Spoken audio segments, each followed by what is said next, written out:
Hi guys! So this one is on dinosaurs because why not? We delve so much into science, we might as well have some dinosaurs.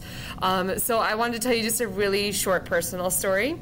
My son used to go to the O'Connor preschool, and we would drive in the car, and he'd always have these conversations with me. He'd go, "Mom, let's have a conversation." And I go, "Okay, what are we gonna have a conversation about, bud?"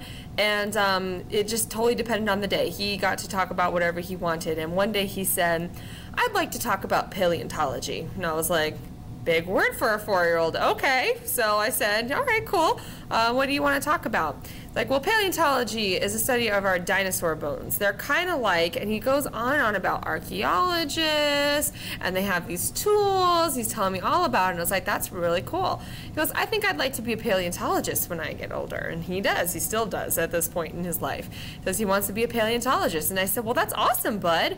And he said, "Well," he goes, "I don't know, though, if I'm going to have enough money." And I said, "Well, what do you mean?" He's like, "Well, I might have to travel to go and see some bones." I said, "Yeah, you might have to do that, but I think if you're a paleontologist, you might make enough money." And he told me that, "Well, maybe I don't want to go so far." And I said, "Well, where are you thinking, bud?" I'm like, "You could probably have enough money to travel wherever you want." And he said, "I think I'll just go to the park across the street from the house, and that way, if I run out of supplies or I get hungry and want a snack, I can find you guys." So even my 4-year-old has recognized that dinosaurs are cool, and he wants to be able to study those bones.